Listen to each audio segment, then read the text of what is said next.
Donc, bonsoir à tous. On va donner un petit moment pour que tout le monde se connecte correctement.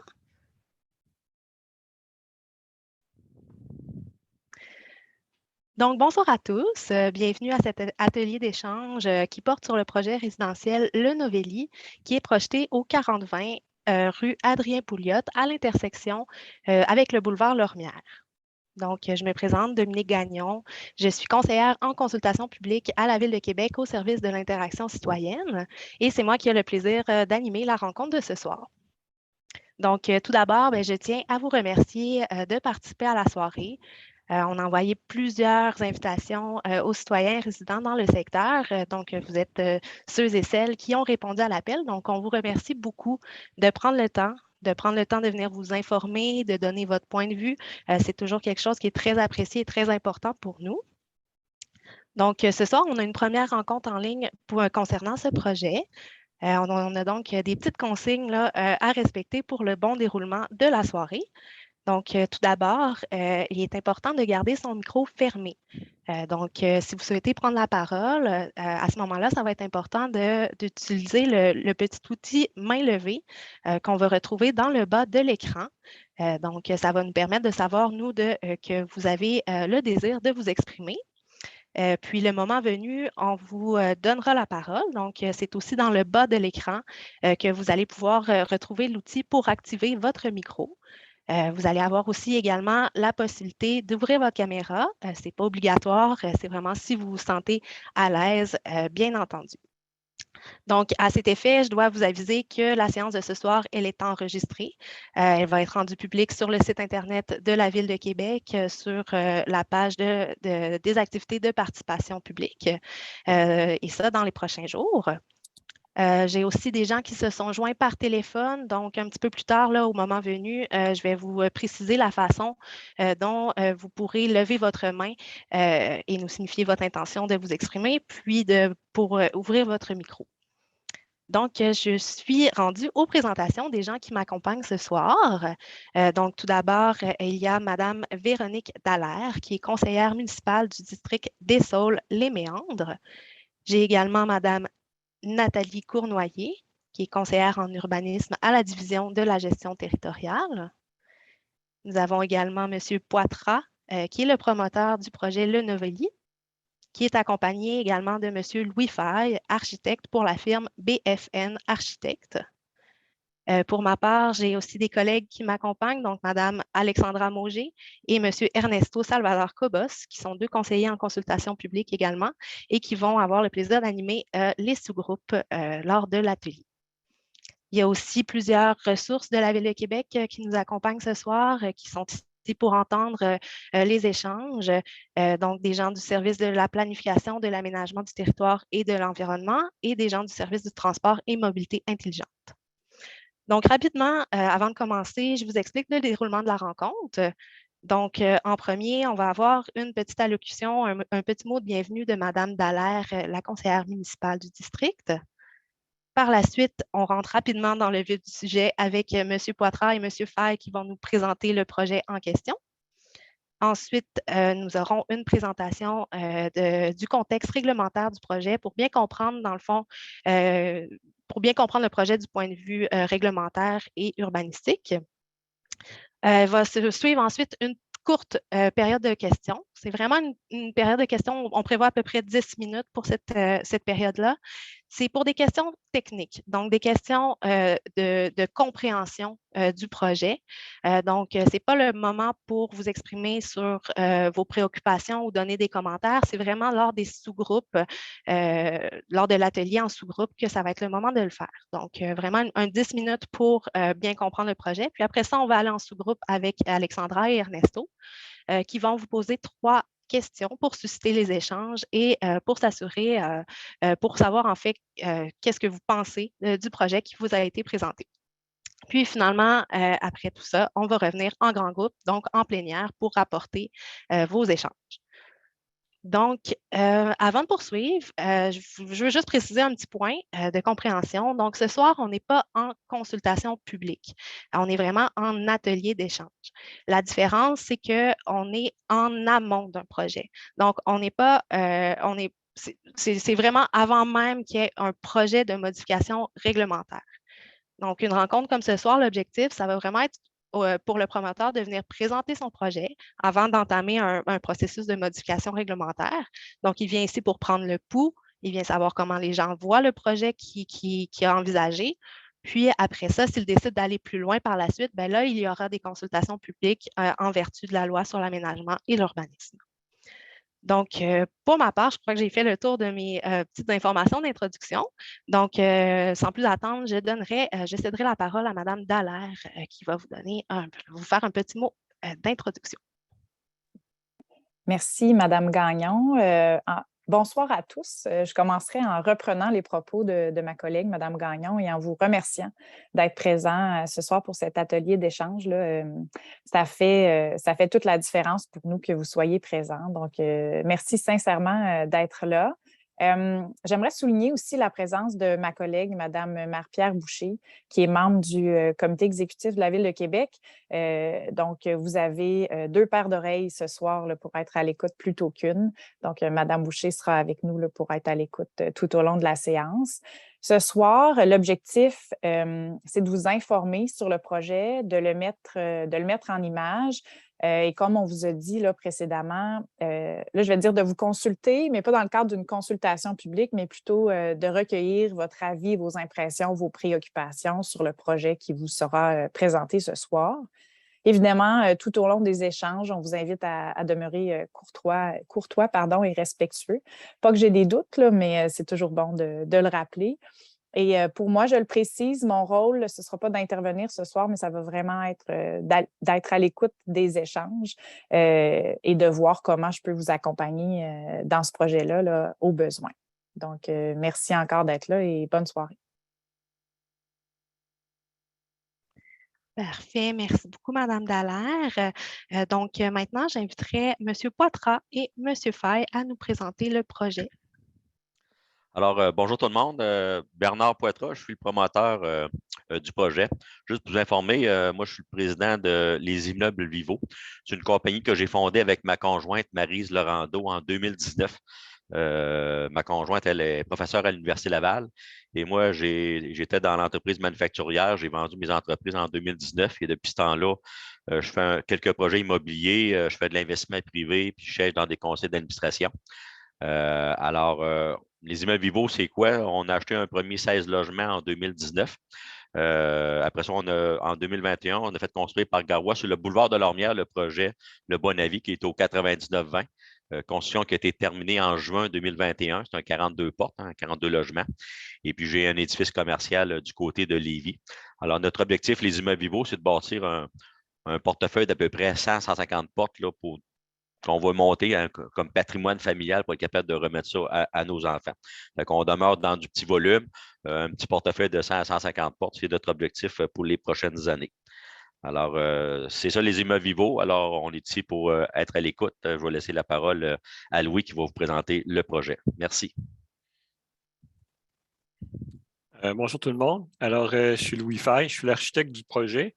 Alors, on a commencé les premières esquisses il y a bientôt 1 an.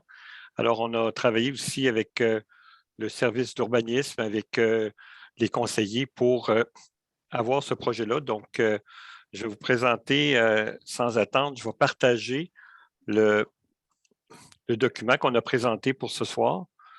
Est-ce que ça fonctionne? Oui, parfait. Moi, je le vois. Parfait. Donc, alors, le Novellis, comme on le disait précédemment, c'est un projet, c'est un terrain qui est situé au coin du boulevard Lormière et du coin du boulevard Adrien Pouliot. On a le boulevard de l'Auvergne ici. Alors, ici, on a le Subway, d'accord? Puis l'avenue Chauveau qui est ici. Donc, c'est vraiment sur le coin de rue, OK? Ici, dans ce secteur-là. Alors, vous voyez ici, c'est une maison. On le voit en vue aérienne. Alors, c'est le terrain ici qui viendrait complètement là, occuper l'espace qui est en arrière dans la cour. OK? Puis quand on le voit ici, sur cette photo-là, ça, c'est le boulevard de Lormière. Alors, à ce moment-là, ça viendrait à ce moment-là occuper ce coin-là. OK? OK? Alors, Le terrain, là, on parle d'un premier terrain qui est ici et l'autre maison qui est juste à côté ici, là. Donc, ça comprend 2 terrains. D'accord? Alors, on retrouve une autre image pour bien vous situer. Donc, on se retrouve Adrien Pouliot, boulevard de la Lumière ici. On a mis une ligne un peu là, pour vous montrer le périmètre du terrain. D'accord?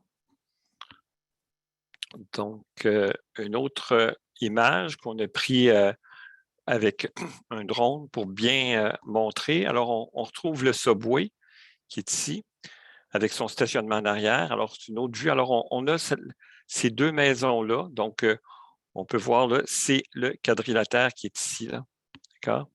Boulevard de la Lumière est ici. Alors, et c'est une vue vers le sud. Alors, il y a un immeuble ici de 5 étages, puis il y a un immeuble qui, à l'époque où on a pris les photos en drone, c'est l'hiver passé, ben, l'immeuble est en construction. D'accord?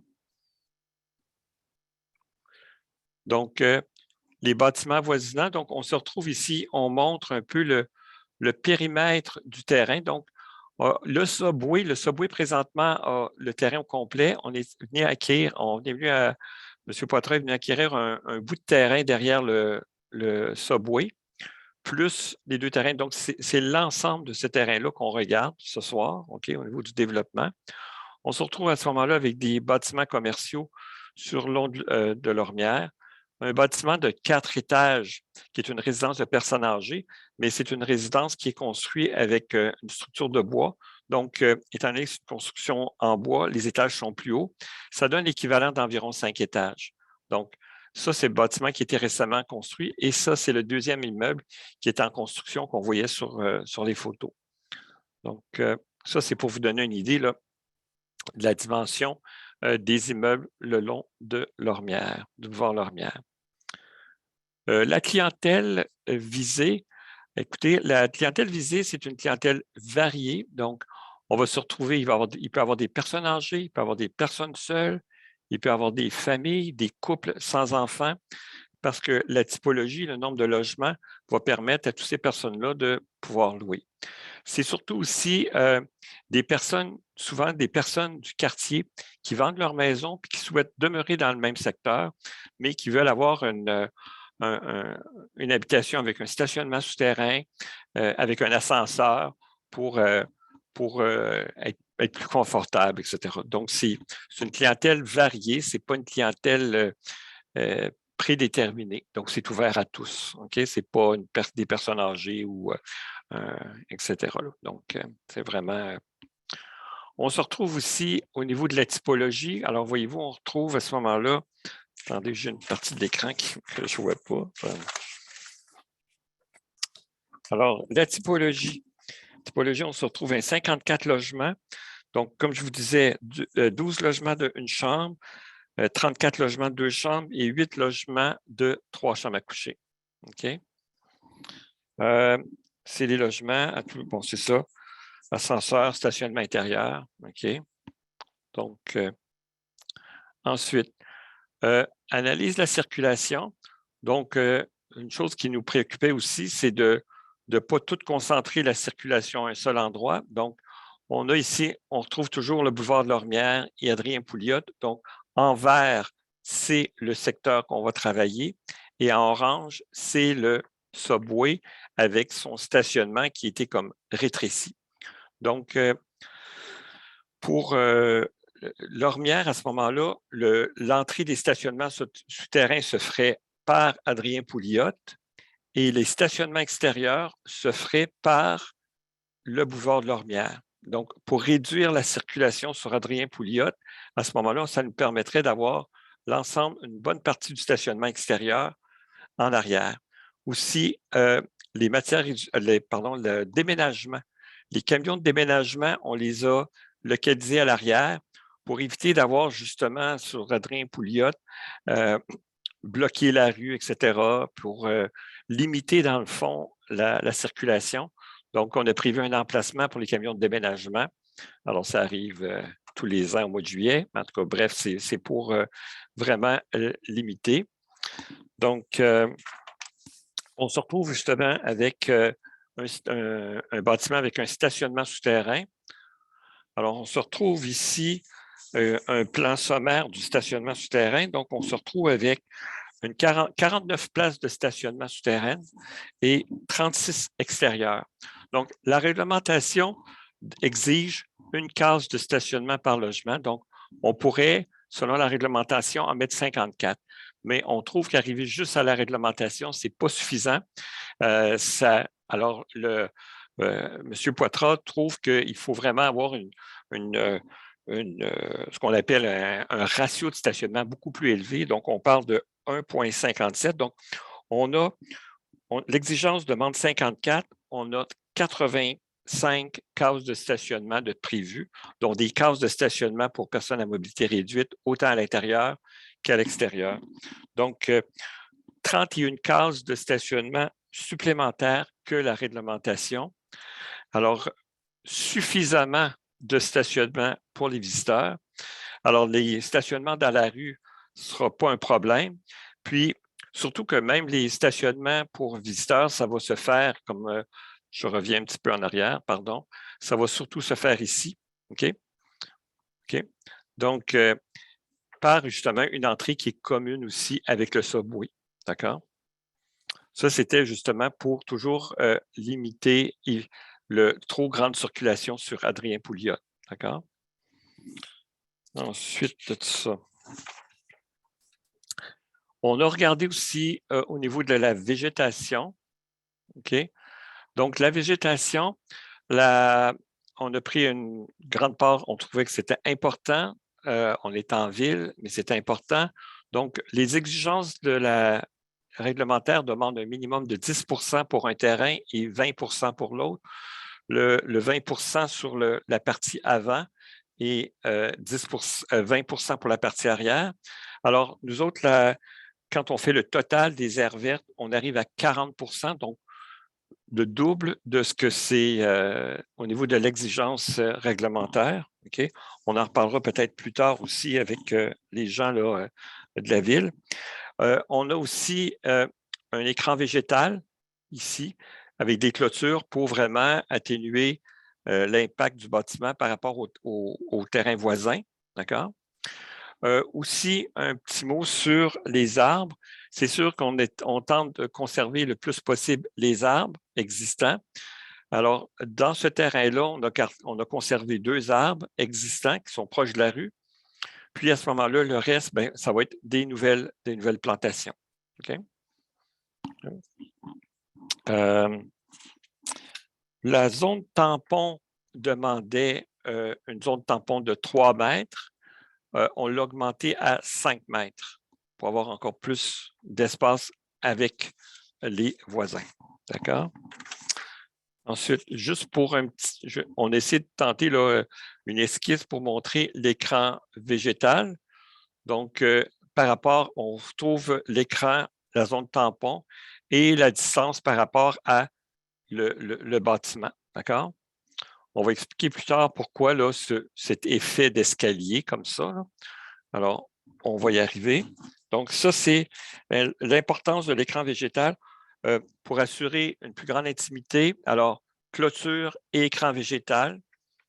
Le type de clôture reste à déterminer. Le type de végétation, nous, on pensait plus à un type de cèdre pour que cet écran végétal-là soit là 12 mois par année. Mais encore une fois, ça peut être regardé, retravaillé. OK? Ensuite de ça, autre point. Alors, au niveau de l'implantation, alors, on se retrouve ici, on remonte, il y a plusieurs lignes, mais c'est pour vous montrer les marges de recul qui sont demandées. Alors, ici, on retrouve les marges de recul sur le côté ici. Alors, les marges de recul, on a la marge, le pointillé que vous voyez, c'est la marge de recul demandée. Donc, c'est écrit un peu petit, là, mais au lieu d'avoir 3 mètres, on a 4 mètres. Et ce qu'on a décidé après, c'est de venir vraiment faire un escalier pour éviter que le bâtiment soit trop haut par rapport au bâtiment voisin. D'accord? Donc, modification, on parle des marges, on voit sur le côté, modification des marges de recul, 3 mètres, 9 pieds à peu près. On les a mis en pieds aussi parce que des fois, on est plus familier avec les pieds-pouces. 7,8 mètres, 25 pieds, 7 mètres, 23 pieds. OK? Ça vous donne un peu là, les marges de recul. OK? Aussi, un élément qu'on trouvait important, c'était de ne pas mettre des balcons sur la façade latérale. Alors, il n'y avait aucun. Ça, c'était la première travail, parce qu'on vous montre un petit peu le développement de la volumétrie qu'on a travaillé avec les gens de la ville, parce qu'on a déjà présenté le projet pour avoir leurs commentaires. Donc, dès la première présentation, on est arrivé avec. On avait déjà comme objectif de mettre aucun balcon sur la façade. Quand on a souvent un bâtiment comme ça, les coins sont souvent priorisés. Donc, les gens aiment ça avoir des balcons de coin, un peu comme on retrouve ici, puis qu'on va retrouver ici, puis qu'on va retrouver ici. Donc, intentionnellement, on a décidé de retravailler pour ne pas avoir de balcon qui viennent d'avoir une vue sur les cours voisines. D'accord? Donc, aucun. Et là, finalement, on a décidé aussi, après coup, après les commentaires des gens de la ville, d'améliorer encore plus, OK? Donc, de venir reculer. Donc, le premier étage, c'est l'entrée du stationnement. Et là, faire encore un recul, réduire le nombre de fenêtres. Donc, les fenestrations réduites, aucun balcon toujours sur la façade. Les balcons sont déplacés avec une volumétrie en retrait. OK? Ça, c'est suite aux commentaires qu'on avait reçus de la ville pour avoir une meilleure intégration au niveau des volumes. D'accord? Ensuite de tout ça, autre fenestration, des balcons, volumétrie. Aussi, on a fait des études d'ensoleillement. Donc, on vous présente les études d'ensoleillement. Ça, c'est présenté, la première, c'est présenté au 21 juin, en plein été. Alors, on voit qu'à différentes heures du jour, OK, donc la grande majorité de l'ombrage est portée dans la cour, est portée sur le boulevard de Lormière.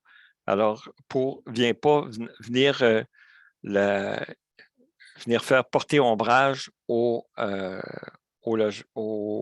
habitations qui sont adjacentes. OK?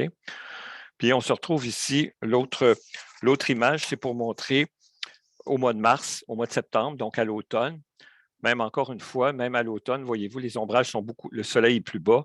Donc, on se retrouve malgré tout avec quand même des ombrages qui, la majorité, est dans la cour et sur le bord de l'ormière, indépendamment des heures du jour. D'accord?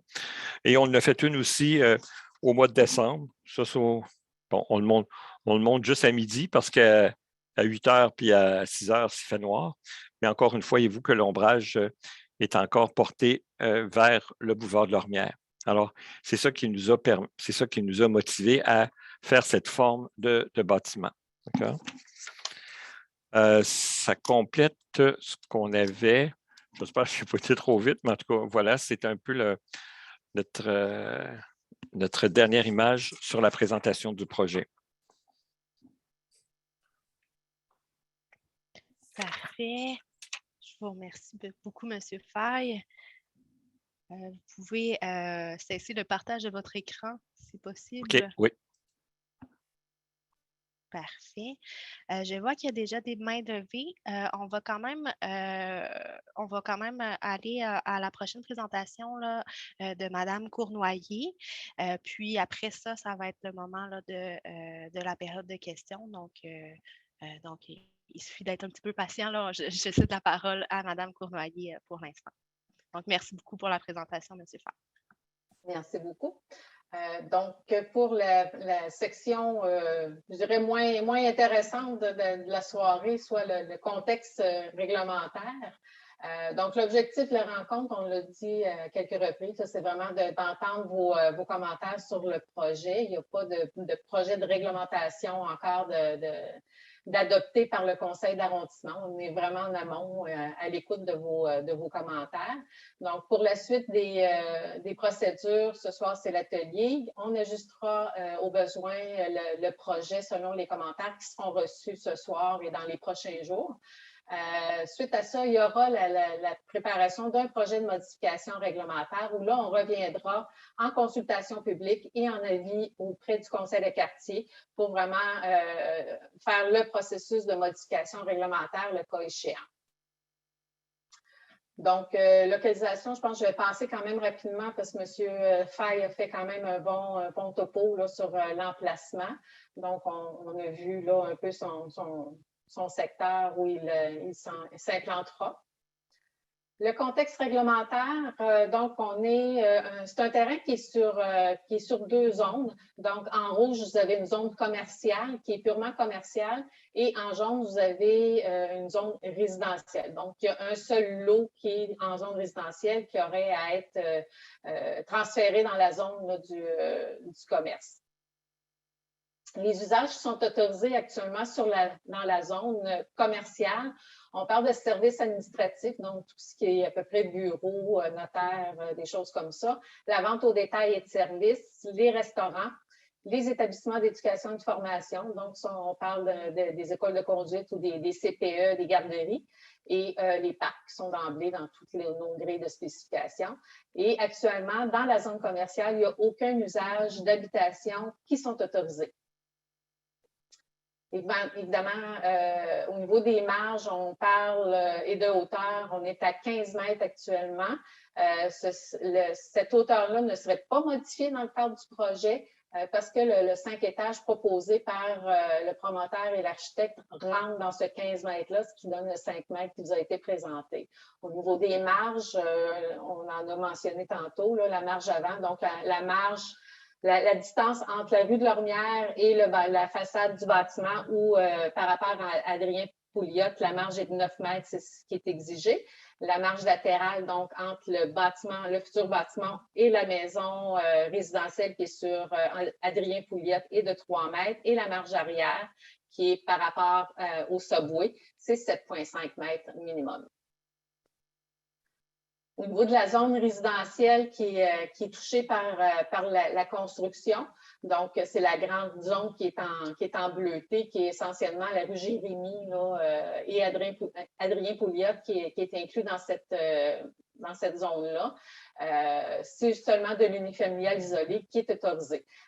Dans le cadre du projet, cette zone-là ne serait pas touchée, ça resterait là, de l'unifamilial. Il y a seulement le petit carré en haut ici qui rentrerait maintenant dans la zone sur Lormière. Au niveau de la hauteur, dans la zone résidentielle, toujours, on parle de 10,5 mètres de hauteur maximum. On a une marge avant de 6 mètres, une marge latérale à 1,8 mètres et une marge arrière de 9 mètres. Ça non plus, ça ne serait pas modifié dans le cadre du projet. Donc, pour réaliser le projet tel qu'il vous a été présenté par M. Faye et M. Poitras, donc, ce serait d'autoriser un usage résidentiel dans la partie bleutée, mais dans la zone commerciale, à vrai dire, là, de permettre un usage résidentiel dans cette zone-là, établir un maximum de logements qui correspondrait, là, grosso modo, là, au projet qui vous est présenté ce soir aussi, et modifier le plan de zonage, donc d'agrandir la zone pour venir chercher le terrain du 40-40 Adrien Pouliot. Donc, en résumé, pour le projet, donc, il y aurait une bonification de l'offre résidentielle locative dans le secteur. On renforce le cadre bâti à une intersection quand même importante du quartier. On parle du boulevard de Lormière, donc c'est un endroit propice là, pour avoir des bons gabarits. Il y a une opportunité aussi de verdir une partie du stationnement du restaurant, ce qui est quand même aussi important là, dans le projet. Et on aura une bonification également de la plantation d'arbres en cours avant. Donc, ça fait le tour des modifications qui sont proposées, qui devront être proposées éventuellement en modification réglementaire. Parfait. Merci beaucoup, Mme Cournoyer. Donc, maintenant, on serait rendu à la petite période de questions. Donc, des questions que je rappelle là, de compréhension, donc des questions techniques. Si vous voulez qu'on vous donne des précisions là, concernant des informations qui viennent de vous être présentées. Donc, on a prévu une dizaine de minutes avant de débuter. Je vous rappelle qu'il est important d'utiliser l'outil main levée dans le bas de votre écran. Pour celles et ceux qui seraient connectés par téléphone, là, je vois qu'il y en a ce soir. Donc, il suffit de composer étoile 9 pour nous signifier votre intérêt de poser une question. Puis, lorsqu'on vous donnera la parole, là, ça va être de composer l'étoile 6 pour ouvrir votre micro et poser votre question. Donc, on va débuter avec une première question de M. Carrière. Oui, bonjour. En fait, ma question, c'était, dans le fond, il y a eu l'écran végétal qui a été mentionné. Dans le fond, moi, je suis déjà résident du domaine Sainte-Barbe. En réalité, nous, on est voisins en arrière du Subway. On a déjà quelques arbres puis une haie qui pousse. Fait que c'est sûr que là, en ce moment, on ne le constatait pas dans vos plans, mais c'est sûr que je serais porté à croire qu'on tiendrait autant que possible à les conserver puis peut-être à les bonifier.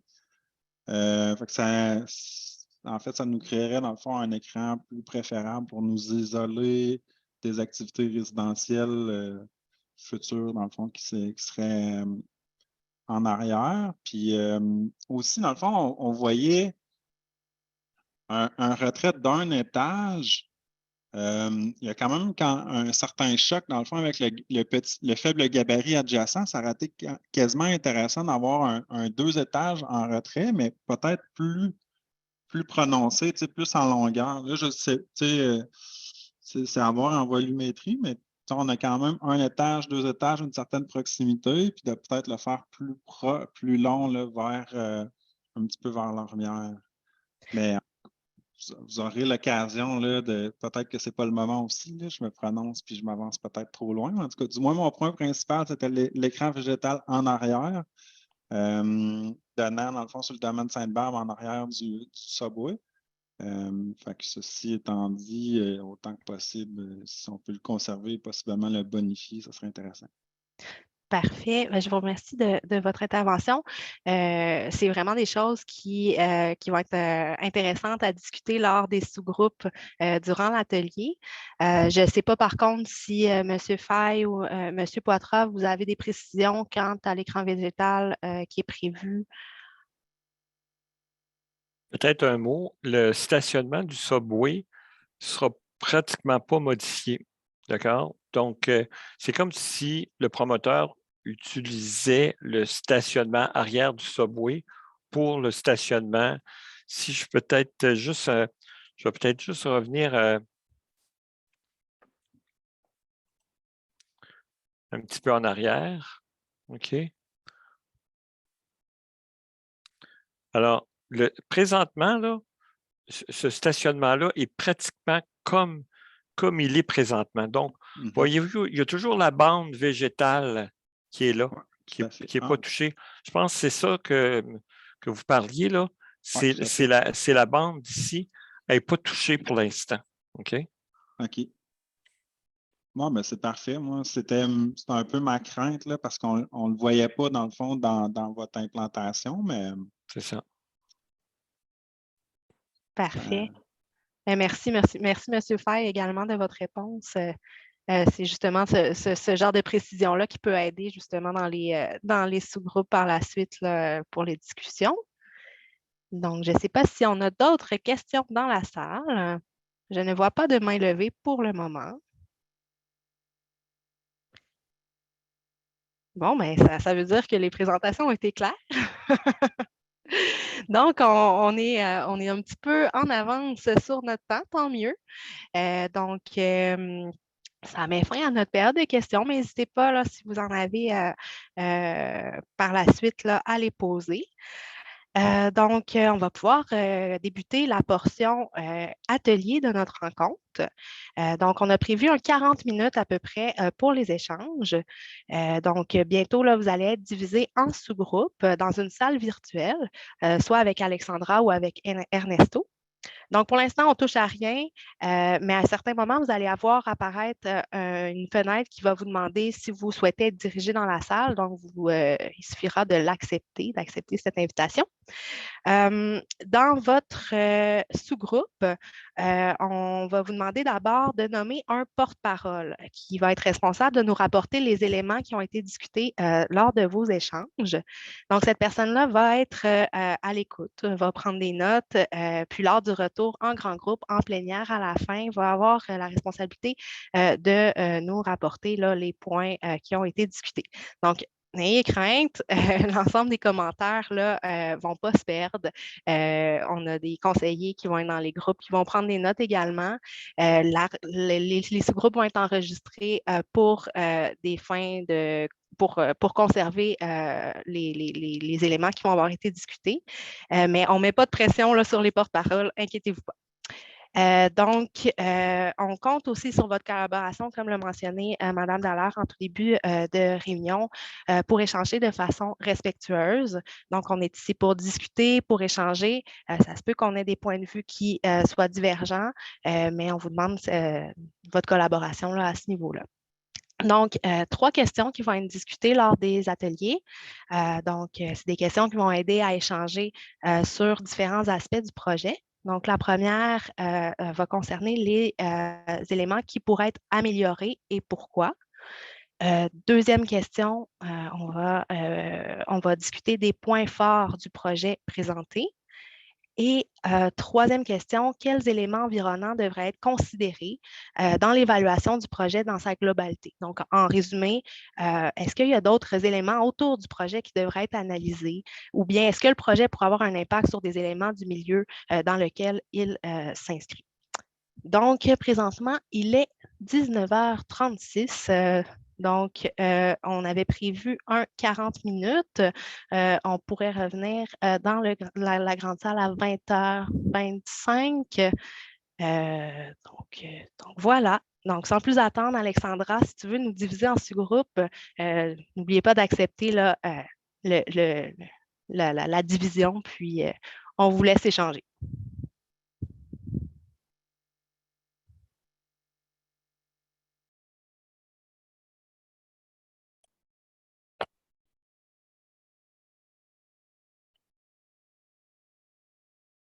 Donc, rebonsoir tout le monde. J'espère que ça a bien été dans vos sous-groupes. Je vois qu'il y a encore des gens qui se connectent. Je vais leur donner le temps d'arriver.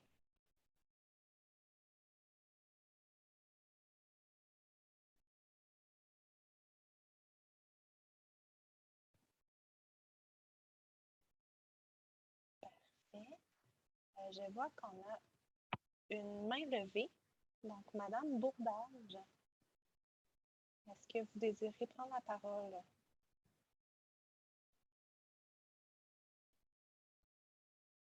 Je ne sais pas si vous avez activé votre son. Oui. C'est qu'on n'entend pas, on n'entend pas le son du tout. Est-ce que c'est mieux comme ça? Ah, oui. Voilà. Ah, voilà. OK. Bon, mais merci de m'aviser. Oui. J'avais tassé mon micro. Merci beaucoup. Donc, OK. Je pense qu'on a tout le monde. Donc, j'espère que ça s'est bien passé dans vos sous-groupes. Maintenant est venu le temps de nous résumer, dans le fond, vos échanges. On pourrait commencer avec le groupe d'Ernesto. Donc, Ernesto, est-ce que tu peux nous dire qui était ton porte-parole? Oui, ben écoute, le porte-parole, c'est moi. Et toutefois, les participants à mon groupe, ils vont compléter au besoin.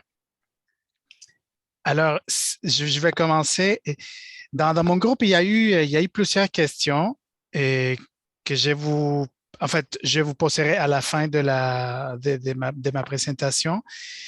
Je vais aller dans l'ordre des questions. En fait, on a quel élément du projet pourrait être amélioré et pourquoi? En fait, on a proposé, on s'est posé la question concernant les nombres de stationnements. On trouvait que c'était peut-être beaucoup. Et dans ce sens, on proposait l'aménagement d'espaces verts pour les résidents du futur immeuble, des petits espaces pour faire du pique-nique avec des arbres, des végétations. Et on a proposé aussi l'aménagement d'un toit végétalisé, que c'est aussi une question, si jamais ça existe cette possibilité. Et, On a aussi parlé de la possibilité de partager, plutôt d'aménager un espace de stationnement pour l'autopartage. On a référé comme une auto, comme une possibilité. Et aussi, on a mentionné, écoutez, c'est ça, c'est pour, en ce qui concerne la première question. Par rapport à la deuxième question, et quels sont les points forts du projet? On a dit que ces projets, effectivement, peuvent favoriser la densification dans les secteurs.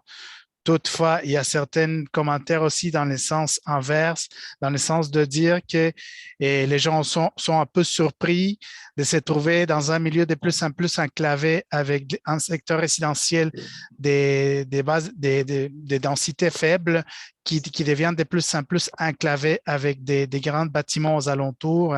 On a même parlé de se sentir emmuré, et justement à cause des immeubles qui sont aux alentours. Et, par rapport à je vous dirais qu'il y a eu plusieurs commentaires concernant la troisième question et par rapport aux éléments environnants qui devaient être considérés. On a parlé de la circulation routière sur les deux artères, sur Boulevard de Lormière et sur la rue André-Pouliot. Et on a dit que peut-être à cause, on s'est posé la question et on disait que déjà la circulation routière est difficile sur Lormière, et notamment en tournant vers André-Pouliot vers la gauche, en allant vers le nord sur Lormière, tourner à gauche, ça devient un enjeu. Et de la même façon que ça devient un enjeu de venir sur André-Pouliot puis tourner à gauche sur Boulevard de Lormière, on s'est posé la question de pourquoi aménager l'entrée sur l'entrée pour le stationnement souterrain sur cette rue. Et alors, c'est ça, on posait des questions par rapport à la circulation. Notamment, on posait aussi la question concernant les espaces de stationnement sur rue. Il y a l'inquiétude, la préoccupation que avec cette quantité d'autos qui vont circuler dans les secteurs, et que ça puisse justement nuire les stationnements ou la circulation des voisins, notamment sur la rue Adrien Pouliot.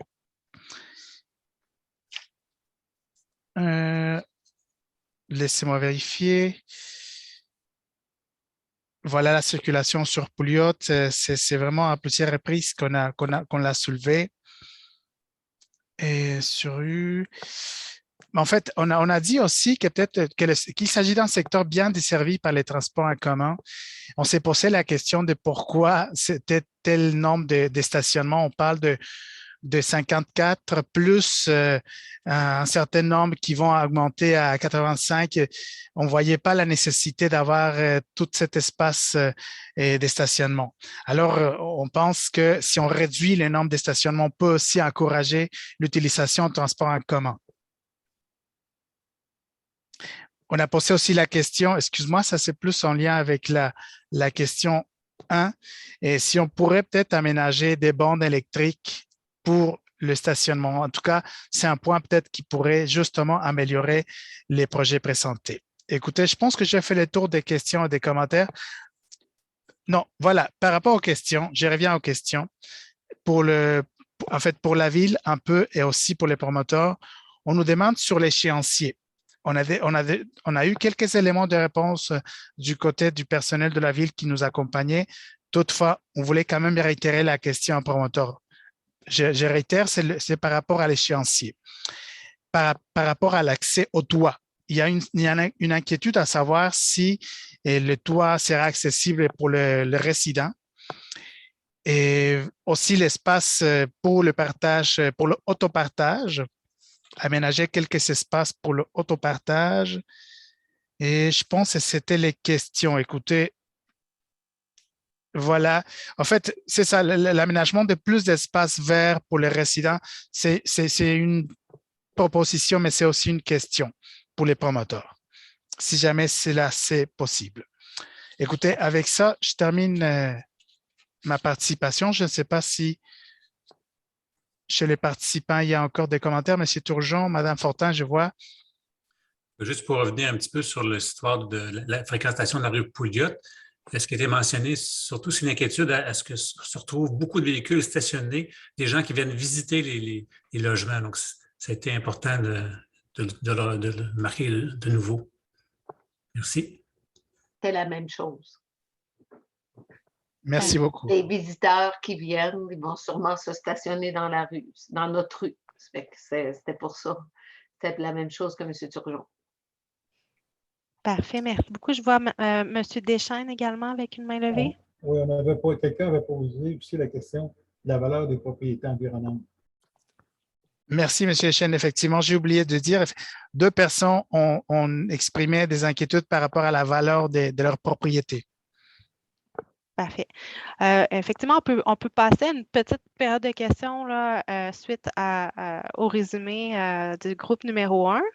Je vois qu'il y en a quelques-unes. Peut-être au niveau de l'échéancier, je ne sais pas si il y a quelqu'un qui peut répondre à cette question. Moi, si vous me permettez, est-ce que vous voulez que je réponde? Oui. Écoutez, l'échéancier, nous, c'est sûr qu'on veut une construction qui débute le printemps. C'est la dynamique de lever le carré puis terminer en hiver. Fait que l'échéancier, je ne sais pas à quelle vitesse que la ville vous allez rouler, mais je pense que je pense pas que c'est possible au printemps 2023.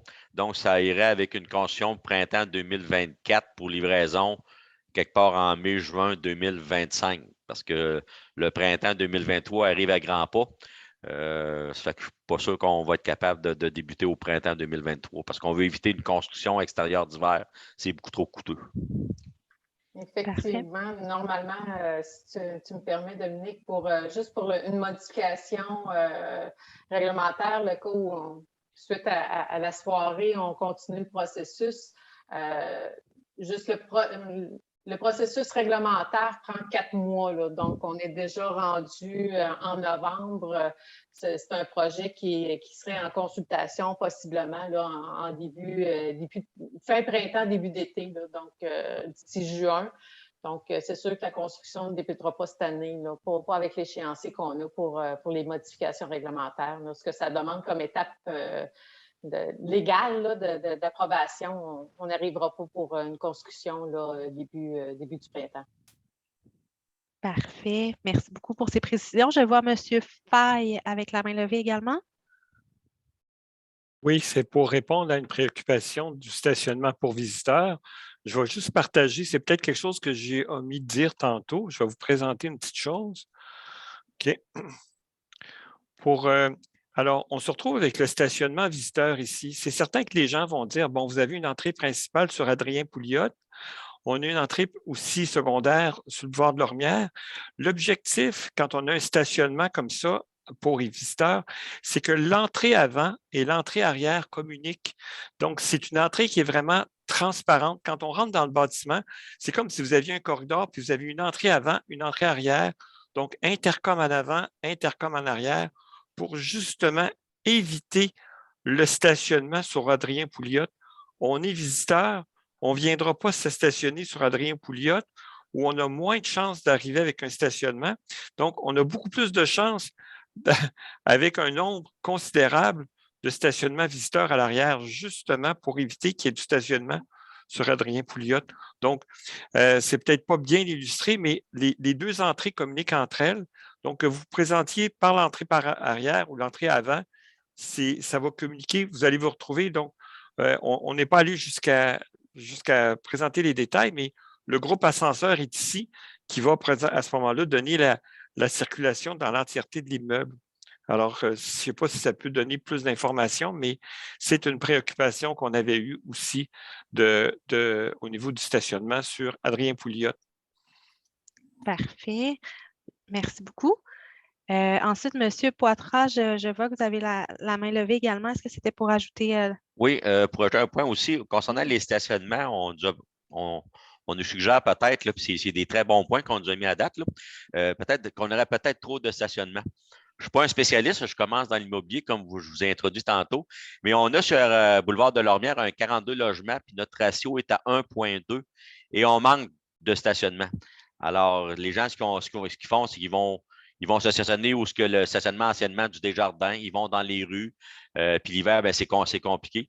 Fait qu'on voit que, en tout cas, c'est quand même dans le même secteur, c'est sur le bord de l'Ormière qu'un ratio d'1,2 ne suffit pas. On a une clientèle là aussi qui est mixte, des gens d'un certain âge qui ont un auto, des jeunes professionnels qui ont deux autos. Sur 42 logements, je pense que j'ai 2 locataires qui ont 0 auto. Les autres, c'est soit un ou deux autos. Ça fait que je ne suis pas en mesure de répondre aux gens quand on parle qu'on a peut-être trop de stationnement, mais l'objectif qu'on avait en arrière, justement, c'était d'avoir assez de stationnement pour éviter d'avoir des gens qui se stationnent sur le boulevard Adrien Pouliot, justement, là, parce que ce n'est pas intéressant. Puis je comprends les gens de cette rue-là que d'augmenter les stationnements devant leur maison, ce n'est pas intéressant. Fait qu'il restera peut-être à voir un peu c'est quoi la meilleure norme là, ou le meilleur ratio, mais à 1,2 sur de l'Ormière, pour le bon avis, on manque de stationnement actuellement. Parfait. Merci beaucoup. Je vois d'autres mains levées. Donc, M. Carrière. Oui, en fait, je voulais rebondir avec l'implantation que M. Fay avait montrée. Je me demandais si ça serait possible. En fait, c'est peut-être plus une question, puis une possible bonification. Dans le fond, on voit que les deux stationnements, Subway puis le stationnement du bâtiment en question, sont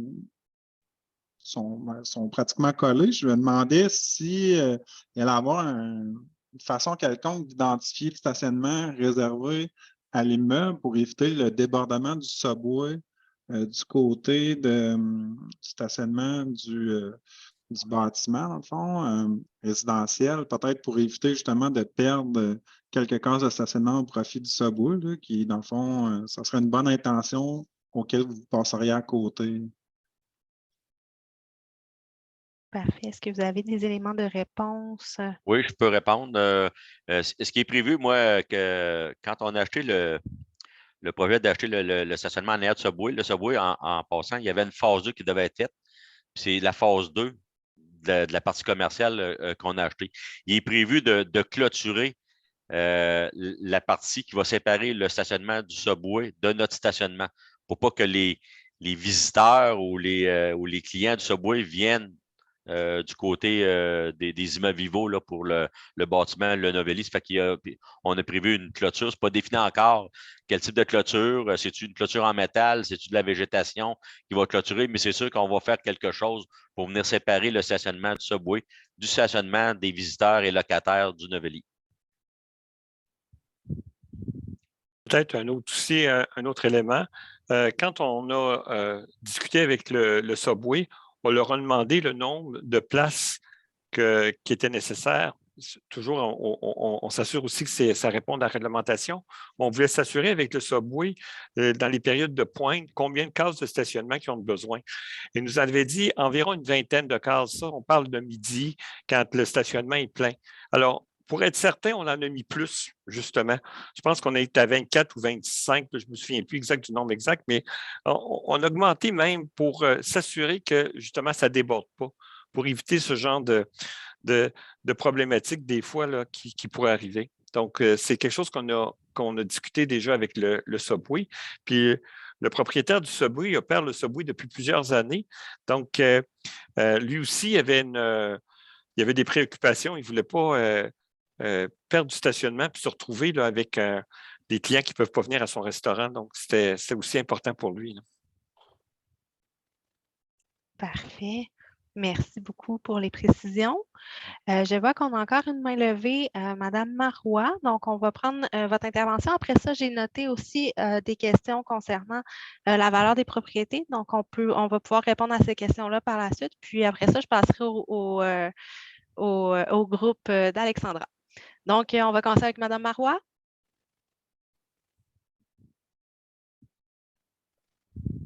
Je ne sais pas si vous avez activé votre micro. Ah. Parfait. Vous m'entendez? Là, on vous entend. D'accord. C'est juste pour émettre un commentaire parce que moi, je trouve qu'il n'y a vraiment pas trop de cases de stationnement. Justement, si on veut éviter que les gens stationnent dans la rue, ça en prend. Et la plupart des couples aujourd'hui, la plupart ont 2 voitures. Alors, je trouve que c'est vraiment pas exagéré ce qu'il y a comme cause, puis que c'est vraiment nécessaire aussi. Mais par contre, qu'il soit là ou qu'il rentre par Adrien Pouliot, il faut qu'il ressorte aussi. Puis s'il s'en va à gauche, ça sort pas plus, ça sort pas mieux sur l'ormière d'un côté ou de l'autre. Là, je ne sais pas comment on peut. À un moment donné, on va être obligé d'avoir une lumière ou c'est pas évident. Merci. Parfait, merci beaucoup. Donc, on prend note de vos préoccupations. Je vous remercie de votre intervention. Donc, on avait aussi une question de Madame, pas de Madame, pardon, par rapport aux valeurs des propriétés. Je ne sais pas si peut-être M. Chartier de la Ville de Québec, je ne sais pas si vous avez un élément de réponse à donner. Ben, en fait, oui, je l'ai expliqué un petit peu tantôt là, dans le sous-groupe. C'est sûr que c'est un élément de réponse partiel. C'est-à-dire que moi, j'œuvre beaucoup dans le logement social, puis on avait souvent là, dans ce type de rencontre-là avec les citoyens cette question-là, à savoir si la valeur des habitations allait être diminuée. Donc, il y a une étude qui avait été réalisée de concert avec l'Université Laval pour déterminer s'il y avait un impact, là. On parle de gabarits similaires pour une clientèle spécifique au logement social. Puis le résultat de l'étude, c'était que dans un périmètre là, de 500 mètres à 1 kilomètre, il n'y avait pas d'impact. Il n'y a aucun indicateur qui démontrait que la valeur des propriétés baissait, même que dans certains cas, la valeur augmentait parce qu'il y avait des requalifications de sites, puis il y avait une amélioration de l'environnement. Donc, en fait, la seule fois où il pourrait y avoir une diminution, ce serait un bâtiment collé sur une tour très, très, très, très haute. Là. On parle je pense que c'était 12 étages et plus, là, ce qui n'est pas le cas présentement. Donc, quand on demeure dans des gabarits de 4, 5, 6 étages, il n'y avait pas d'influence sur les prix des propriétés. Je vous le dis sous toute réserve, bien entendu, là, le marché étant ce qu'il est, je veux dire, chaque consommateur a ses propres critères pour l'acquisition d'une maison. Mais de façon générale, l'analyse qui avait été faite démontrait que dans le cas des logements sociaux, dans des gabarits similaires à ce qui est présenté ce soir, il n'y avait pas d'influence sur le prix des maisons. Parfait, merci beaucoup. Ernesto, je vois que tu as la main levée. Oui, merci beaucoup, Dominique. En fait, c'est juste que j'ai oublié une question, puis c'est ça, c'est concernant l'élection du lot, de l'espace. Une citoyenne a demandé de pourquoi choisir cet espace et pas choisir un autre qui est aux alentours, parce qu'elle considère qu'il y a aussi d'autres espaces pour aménager un immeuble de cette nature. Parfait. Peut-être M. Poitras? Ben écoutez, quand j'ai regardé ça, moi, la maison sur le coin de la rue était à vendre. C'est comme ça que j'ai fait une première achat conditionnel. Puis j'avais été voir le voisin à côté après ça quand on a regardé le dossier pour avoir un peu plus d'espace. Puis quand j'ai parlé avec mon projet avec le deuxième voisin, ben lui aussi il avait commencé à réfléchir peut-être à vendre sa maison. Puis c'est là que j'ai fait l'acquisition. Mais moi, je ne vois pas d'autres propriétés à vendre sur Delormière ou autre chose où on pourrait venir faire une construction. Là. Il n'y a rien d'autre qui est à vendre actuellement. Là. Ça fait que je ne sais pas quoi répondre, mais moi, c'était parce que la maison était à vendre que j'ai trouvé qu'il y avait quand même beaucoup d'espace. Il y avait des immeubles en face là, en construction. Fait que je trouvais que c'était une place pour aller mettre un peu de densification. On parle de transport en commun, mais pour faire du transport en commun, ça prend aussi de la densification. Fait que je trouvais que c'était quand même un bon spot, là, excusez-moi l'anglicisme, mais je n'ai pas plus de réponses que ça, malheureusement. Là, Parfait. Merci beaucoup pour la réponse. Parfait. Donc, je passerai peut-être aux éléments de réponse du deuxième sous-groupe, donc le groupe d'Alexandra. Alexandra, est-ce que tu avais un porte-parole? Non, c'est moi aussi non plus. qui vais porter la parole de mon groupe. Alors, de mon côté, je pense que une bonne partie, en fait, des réactions, il y a eu des réactions très positives au projet. Je dirais qu'il y a des gens qui en ont parlé comme d'un projet là, de qualité, que ça pouvait venir bonifier cette intersection-là. Que évidemment, comme tout projet à ce stade-ci, il manque peut-être un peu de raffinement encore. Par contre, c'est ça. Passons tout de suite. C'est sûr qu'il y a beaucoup de préoccupations par rapport au trafic supplémentaire que ça pourrait induire, parce qu'on parle de 54 logements avec plusieurs adultes par logement, donc vraiment un ajout de voitures dans le secteur. Donc, il y a eu des mentions d'enjeux de circulation dans tout le secteur, du trafic de transit sur Adrien Pouliot déjà, sur Chauveau, sur Lormière. Donc, c'est sûr qu'il y a des craintes par rapport à ça. Et donc, on a bien noté le tout. Peut-être aussi que ça pourrait amener là, beaucoup de monde à se stationner directement sur Adrien Pouliot. Pour le reste, je dirais que il y a eu quelques propositions au niveau des gabarits. Alors, certaines personnes pensaient que ça amenait, que c'était peut-être intéressant de concentrer les hauteurs sur l'ornière, puis de penser peut-être à une gradation du côté de la résidence qui se trouve probablement à l'ouest, donc qui se trouve sur Adrien Pouliot. Donc, on a eu au moins 2 propositions comme ça. Ensuite, donc c'est ça, il y a tout le temps évidemment la question là, de l'intimité pour les autres. Donc, c'est peut-être que ça viendrait mieux s'intégrer là, visuellement, puis aussi, mais ça respecterait peut-être le caractère plus unifamilial qu'on retrouve sur Adrien Pouliot. Il y avait, c'est ça, de notre côté, il y avait eu cette question de l'incidence sur la valeur des maisons, donc ça a déjà été répondu.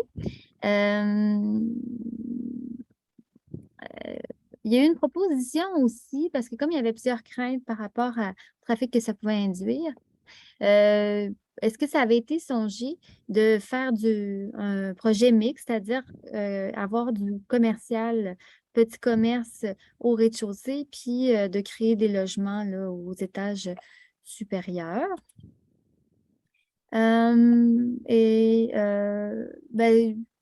Il y a peut-être des questions à savoir combien d'arbres, il y avait des questions peut-être combien d'arbres étaient prévus, comment vous envisagez la question du verdissement du terrain, est-ce que peut-être il y avait des toits verts qui étaient prévus? Donc, on voulait savoir aire verte versus combien d'arbres il y aurait. Puis là, moi, ça fait pas mal le tour de mes interventions. Voilà. Donc, je ne sais pas si c'est des gens dans mon groupe qui voudraient compléter. Là, ça a beaucoup porté sur le trafic induit. C'est sûr qu'on avait les gens du STMI, du transport qui étaient là avec nous pour écouter. Mais si on se concentre davantage là, sur le projet, c'était généralement bien reçu, mais c'est ça, ça crée beaucoup de nouveaux logements, donc peut-être plus de trafic. Je vois Mme Kirkwood qui lève la main. Oui, alors, est-ce que je peux prendre la parole? Oui, allez-y. Oui, d'accord. C'est que ayant été agent immobilier, tout à l'heure, il était question de peut-être diminution de valeur de maison, puis le type, je ne sais pas son nom, a dit que pour des maisons à 1 kilomètre, non, mais c'est certain. Mais oui, les maisons collées proches, parce que imaginez une jeune famille ou un couple tranquille qui veut arriver, qui veut acheter une maison, qui voit un gros logement à côté, il va hésiter. Croyez-moi. Alors, c'est juste ça le commentaire. Alors, quelqu'un qui a parlé de faire genre dégradation, ça serait bien. Pas de commerce. Moi, je trouve que si on a des commerces, ça amène plus d'achalandage, de trafic dans la rue, n'est-ce pas? Parce que c'est aussi bien moi que quelqu'un qui s'en va à la maison après son travail, qui arrête là pour se prendre un paquet de cigarettes, peut-être, je ne sais pas trop, là. Mais ça serait mieux des logements. Mais dégradation, que ça soit plus bas sur Adrien Pouliot, puis les édifices, les étages élevés sur Lormière. Mais c'est sûr que, comme j'ai mentionné, le trafic sera horrible. Alors voilà, j'ai terminé. Merci. Merci beaucoup de vos précisions. J'ai noté quelques questions là, dans le groupe d'Alexandra. Soit dit en passant, merci Alexandra de t'être proposée comme porte-parole. Donc, par rapport à la mixité, justement, est-ce que ça avait été quelque chose qui avait été envisagé ou M. Poitras peut-être? Que vous voulez dire par mixité? En fait, avoir un volet commercial. Non, bien justement, on est en demande de dézonage pour enlever la partie commerciale. 2 raisons. La première, c'est qu'on ne veut pas faire de commercial trop à risque financièrement. Puis, si vous regardez le boulevard de Lormière, il y a à peu près 8 mois. Moi, j'ai fait le tour des locaux. Il y a beaucoup de locaux à louer. On sait qu'actuellement, les conditions sont difficiles pour plusieurs commerçants. Il va y avoir encore d'autres locaux à louer. Fait que je ne voyais pas quel avantage que j'aurais eu, moi, à rajouter une offre de location quand il y a déjà des locaux à louer sur Delormière, puis quand même beaucoup de locaux. Là. Fait que ça serait un gouffre financier. C'est pour ça que je n'aurais pas voulu embarquer dans le dossier de rajouter du commercial. Là. Puis il y a une madame tantôt qui l'a dit, puis ma compréhension, je ne suis pas un spécialiste, mais le commercial va rajouter du trafic versus du résidentiel aussi. Fait que c'est comme mon... Parfait. Merci beaucoup. Puis, j'avais une autre question. J'ai noté par rapport au verdissement, puis au nombre d'arbres qui est projeté. Est-ce que vous, M. Faye, avez des éléments de réponse à donner? Je vous dirais qu'on n'est pas rendu là.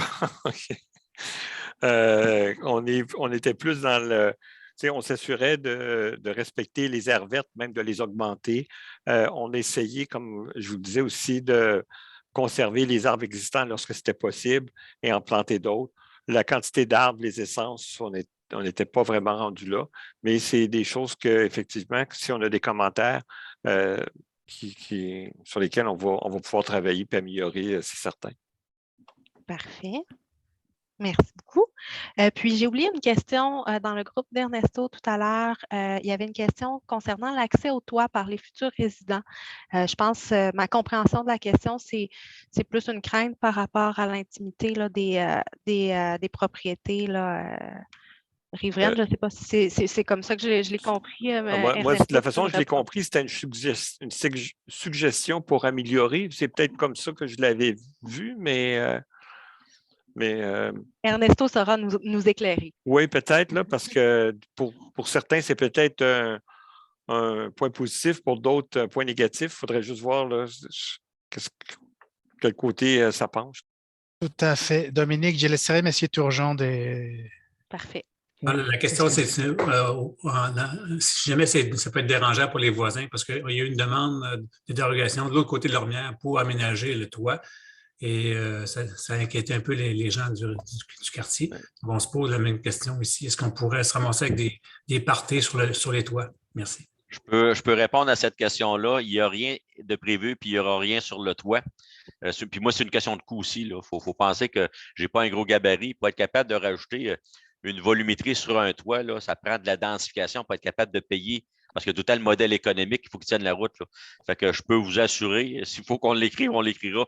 Mais il n'y aura pas d'accès sur le toit, sauf pour les corps de métier quand tu vas faire de l'entretien sur le toit. Et ça s'arrête là. C'est une question de coût aussi. Là. On n'a jamais pensé à faire ça, puis ça ne sera pas fait non plus. On peut vous en assurer. Puis peut-être un petit point aussi. Moi, j'ai vu souvent des projets où les gens demandaient des terrasses au toit. Puis après 3 mois, il n'y a plus personne sur ces toits. Okay? Ce n'est pas quelque chose qui est.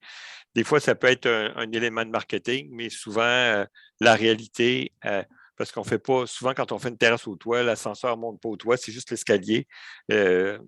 C'est pas quelque chose qu'on a vu dans le passé qui était très utilisé à long terme, en passant. Et moi, je le mentionne à mes clients, quand les clients parlent de terrasse au toit, c'est un peu ma réponse aussi. Je continuerai avec le toit. Est-ce qu'un toit végétalisé est possible, considérant les îlots de chaleur? On n'avait pas regardé cet aspect-là dû à une question de coût. Parce que naturellement, on a un modèle économique. On a déjà enlevé certains logements pour faire la partie escalier là, sur Adrien Pouliot. On a passé d'un 60 logements à un 54. Puis là, c'est sûr qu'on est à la limite du modèle économique. Là. Ça fait que c'est sûr que si on va avoir une très grande ouverture pour regarder de la végétation en bas, mais de rajouter de la végétation sur le toit, pour le faire, il faudrait qu'on ait un coût similaire à le faire en végétation au lieu d'en membrane ou autre. Là. C'est Louis qui va pouvoir vous répondre. Là. Mais actuellement, on travaille un budget avec Garoua, puis même si cette année, on aurait eu notre permis pour construire, on ne l'aurait pas fait parce que les coûts de construction sont beaucoup trop élevés là, pour la grosseur du bâtiment. Là. Ça fait que... Et aussi, pour ajouter, vos préoccupations des lots de chaleur, c'est très, très légitime. On est un bureau d'architectes ici qui travaillons, on est accrédité LEED. Donc, souvent, on essaie de mettre, même si on ne va pas chercher les accréditations pour les bâtiments verts, on essaie de mettre en pratique les bonnes pratiques. Et une façon, entre autres, pour éliminer les îlots de chaleur, c'est avoir des toits blancs des doigts très, très pâles, OK, pour éliminer. Donc, c'est une autre façon d'éliminer ou de réduire les îlots de chaleur. Donc, et ça, sans coût supplémentaire. Parfait. Donc, je ne vois pas d'autres mains levées. Ah, il y en a une qui s'ajoute. Donc, Madame Bourdage. Deux points. Monsieur l'architecte vient d'en parler. Pour avoir déjà participé à des ateliers sur les îlots de chaleur, la suggestion de mettre un toit pâle, c'est ça, c'est sans coût. Il s'agit de choisir les matériaux qui sont les plus pâles possibles et ça n'amène pas de coût comme un toit végétalisé. D'autre part, aussi pour les espaces de stationnement, par expérience, pour avoir vécu d'autres demandes de modification de zonage, on est plutôt en faveur d'ajouter des places de stationnement que d'en enlever parce que l'effet est que, comme le promoteur le mentionne, si on est à 1,2, il y a du stationnement qui s'en va directement sur les rues alentours, alors que si on est à je crois qu'on est à 1,7 à peu près, 1,6, c'est beaucoup favorable à l'élimination du stationnement sur rue, à la diminution du stationnement sur rue, quand il y a plus de stationnement disponible pour les visiteurs et pour les résidents. C'était mon point. Parfait. Donc, je vous remercie de votre intervention. Je pense que ça conclut nos questions pour ce soir. Donc, avant de céder la parole à Mme Dallaire pour le mot de la fin, je tiens à vous remercier tous et toutes d'avoir pris part à l'exercice de ce soir. Je vous rappelle que l'enregistrement va être disponible dans les prochains jours sur le site Internet de la Ville de Québec, sur la page du projet, donc à l'endroit où est-ce que vous vous êtes inscrit là, pour participer à l'activité de ce soir. Vous allez pouvoir consulter aussi les documents qui vous ont été présentés ce soir. Ils sont déjà sur la page là, en ce moment.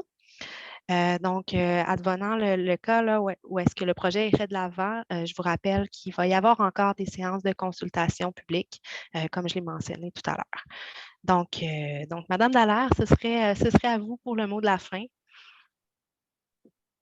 Merci, Mme Gagnon. Alors, merci à tous. Ce fut un plaisir d'entendre vos préoccupations, vos suggestions aussi. Il y a eu plusieurs suggestions intéressantes là, qui sont ressorties de vos échanges.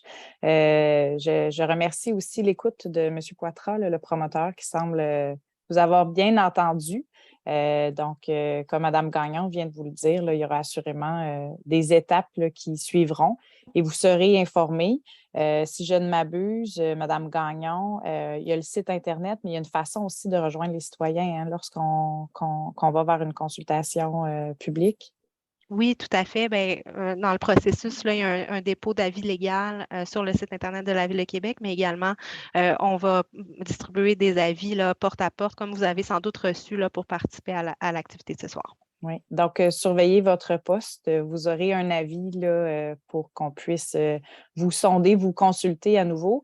Et j'aime beaucoup le faire, mais je n'ai pas accès, Mme Gagnon, là, à la discussion pour envoyer à tout le monde. Si vous pouviez mettre mon adresse courriel, je peux le dire à voix haute, là, mais si jamais vous avez des interrogations, que vous souhaitez poursuivre la discussion, gênez-vous pas pour vous adresser à moi et je serai la porteuse de vos préoccupations. Donc, je vais vous le dire, mais Mme Gagnon va pouvoir vous l'ajouter dans la discussion. Donc, c'est Véronique.Dallaire@commercialville.québec.qc.ca. Donc, gênez-vous pas. Oui, merci, Mme Gagnon. Ça vient d'apparaître dans la discussion. Ça me fait plaisir. Donc, merci à tous. Merci aux intervenants présents ce soir, M. Faye, M. Poitras, de nous avoir présenté votre projet. Donc, c'est ce qui termine la séance de ce soir. Donc, je vous souhaite une bonne fin de soirée à tous. Merci à tous. Au revoir. Merci. Au revoir. Merci beaucoup. Bonne soirée. Merci. Bonsoir. Bonne soirée.